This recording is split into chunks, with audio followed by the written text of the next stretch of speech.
کہانی شروع ہوتی ہے ایک خوبصورت گاؤں میں جہاں کھیتوں کے بیچ ایک گھنا اور بلند درخت کھڑا تھا۔ اس درخت کا نام بابا برگد تھا۔ بابا برگد پورے گاؤں میں مشہور تھا کیونکہ وہ بہت پرانا دانا اور سایہ دار درخت تھا۔ بابا برگد کو بچے بہت پسند کرتے تھے۔ وہ اس کے نیچے کھیلتے، اس کی شاخوں پر جھولتے، اس کے پتوں سے شرارتیں کرتے اور دوپہر کی دھوپ میں اس کے سائے میں بیٹھ کر اپنے لنچ کھاتے۔ بابا برگد ان سب کو خوشی خوشی برداشت کرتا کیونکہ وہ جانتا تھا کہ بچے قدرت کا سب سے پیارا تحفہ ہے۔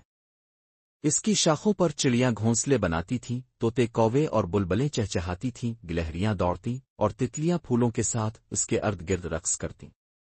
ایک دن جب سب بچے کھیل رہے تھے، ننھا منوا بلال بابا برگد کے قریب آیا اور پوچھا، بابا برگد کیا اب تھکتے نہیں؟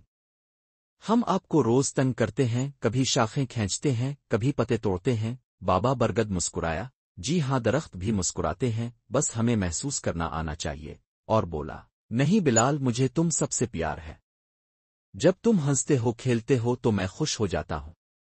میری زندگی کا مطلب ہی تم بچوں کی خوشی ہے۔ بلال نے حیرت سے پوچھا، کیا آپ کی بھی کوئی کہانی ہے بابا برگد؟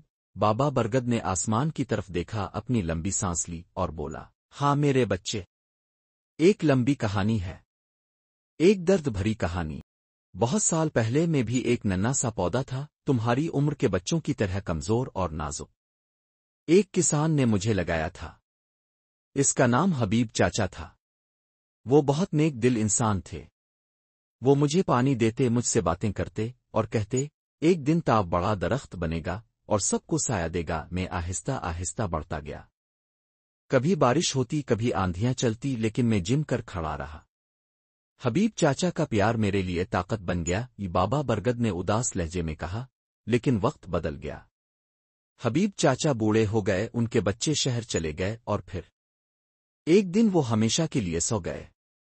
پھر میں تنہا رہ گیا، لیکن امید نہ چھوڑی۔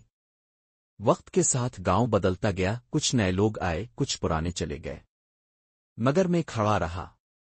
پھر ایک دن تم جیسے بچے میرے قریب آنے لگے اور میں پھر سے خوش ہو گیا۔ بلال کی آنکھوں میں آنسو آ گئے۔ بابا برگد، آپ نے تو سب کچھ دیکھا ہے، آپ کو کبھی غصہ نہیں آتا؟ نہیں میرے بچے، غصے سے کچھ نہیں ملتا، محبت سے سب کچھ ملتا ہے۔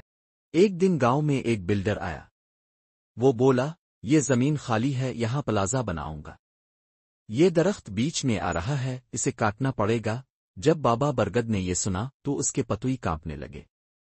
پرندے گھبرا گئے، گلہریاں بھاگ گئیں۔ بابا برگد کو پہلی بار اپنی زندگی کا ڈر محسوس ہوا۔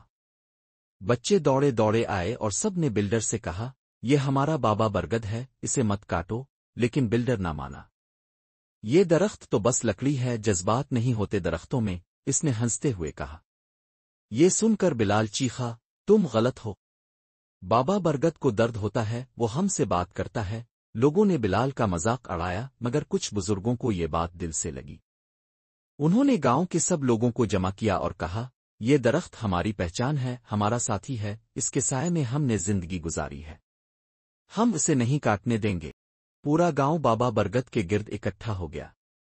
بچوں نے پوسٹر بنائے، درخت بھی جیتے ہیں، بابا برگد کو بچاؤ، ہمیں سایہ چاہیے، سیمنٹ نہیں۔ میڈیا آیا، خبروں میں آیا کہ ایک گاؤں کے بچے اپنے درخت کے لیے آواز بلند کر رہے ہیں۔ حکومت نے اس بات کو نوٹس میں لیا اور بلڈر کو کام روکنے کا حکم دے دیا۔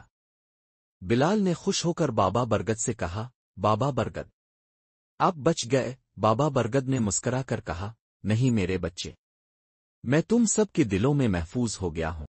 بابا برگد کی کہانی بچوں کو یہ سکھاتی ہے کہ درخت بے جان نہیں ہوتے، وہ ہماری سانسوں کی زندگی ہے۔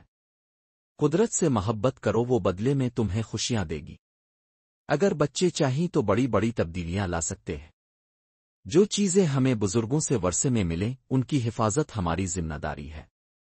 درختوں کا درد بھی سنو، ان کی فریاد بھی سمجھو، کیونکہ وہ صرف لکڑی نہیں، زندگی ہے۔